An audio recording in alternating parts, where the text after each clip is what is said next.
கர்த்தருடைய பரிசுத்தமுள்ள நாமத்திற்கு ஸ்தோத்திரம். இன்றைய நாளின் கர்த்தருடைய வார்த்தையாக ஏசாயா தீர்க்க தரிசன புஸ்தகம் 53ஆம் அதிகாரம் 4வது வசனம்.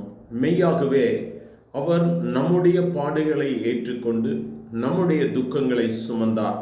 நாமோ அவர் தேவனால் அடிபட்டு வாதிக்கப்பட்டு சிறுமைப்பட்டவர் என்று எண்ணினோம். நம்முடைய பாடுகளை அவர் ஏற்றுக்கொண்டு நம்முடைய துக்கங்களை சுமந்தார். எனக்கு அருமையானவர்களே, நாம் ஆராதிக்கிற நம் ஆண்டவராகிய இயேசு கிறிஸ்து நம்முடைய துயரங்களை, நம்முடைய பாடுகளை, நம்முடைய கஷ்டங்களை அவர் ஏற்றுக்கொள்ளுகிறவராக இருக்கிறார். ஆகவேதான் அவர் சொல்லுகிறார், வருத்தப்பட்டு பாரம் சுமக்கிறவர்களே, நீங்கள் எல்லாரும் என்னிடத்தில் வாருங்கள், நான் உங்களுக்கு இளைப்பாறுதல் கொடுப்பேன். இன்றும் கர்த்தர் ஒரு இளைப்பாறுதலை கொடுக்கும்படியாக கர்த்தர் நம்மை அழைக்கிறார். ஒருவேளை இந்த வார்த்தைகளை கேட்கிற அருமையான தேவ பிள்ளையே, பலவிதமான பாடுகள், பலவிதமான கஷ்டங்கள், என்னில் சுமக்க முடியாத துக்கங்களை நான் சுமந்து கொண்டிருக்கிறேன். யாரிடத்தில் போய் நான் சொல்லுவேன்? யாரிடத்தில் இவைகளை நான் சொல்ல முடியும் என்று சொல்லி ஒருவேளை நீ கலங்கி போயிருக்கலாம். நம்முடைய துக்கங்களை, நம்முடைய துயரங்களை அல்லது பாடுகளை நாம் யாரிடத்தில் சொல்லி நாம் அவர்களிடத்தில் நம்முடைய காரியங்களை நாம் பகிர்ந்து கொள்ளும் பொழுது நிச்சயமாக விடுதலை கிடைக்காது. ஆனால் நம்முடைய பாடுகளையும் கஷ்டங்களையும் சுமக்க ஒருவர் இருக்கிறார். அவர்தான் நம் ஆண்டவராகிய இயேசு கிறிஸ்து.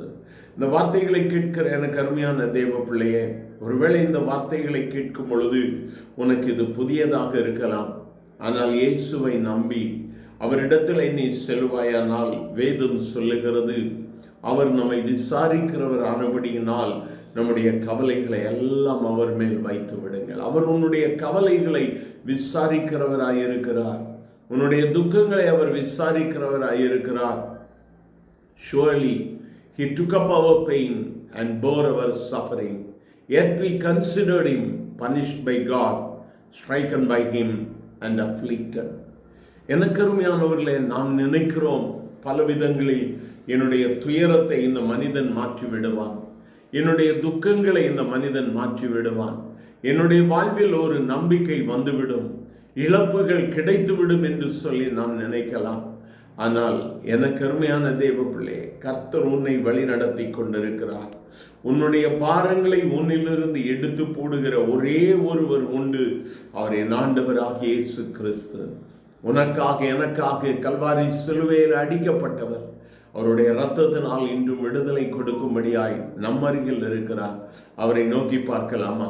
எங்கள் அன்பின் ஆண்டவரே, ஆசீர்வதிக்கப்பட்ட இந்த காலை வேளைக்காக நன்றி. பலவிதமான பாடுகள், பலவிதமான துக்கங்கள், ஆண்டவரே, யார் எங்களுக்கு விடுதலை கொடுப்பார்கள் என்று சொல்லி கலக்கத்தோடு இந்த வார்த்தைகளை கேட்டுக்கொண்டிருக்கிற உம்முடைய பிள்ளைகளுக்காக தான் நீர் பரிசுத்தமுள்ள இரத்தத்தை சிந்தினீர்.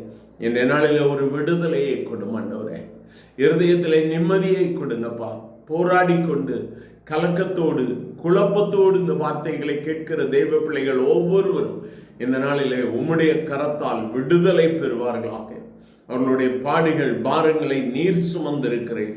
ஒரு விடுதலையை கொடும், ஆசீர்வதியும். இயேசுவின் நாமத்தில் பிதாவே, ஆமென், ஆமென்.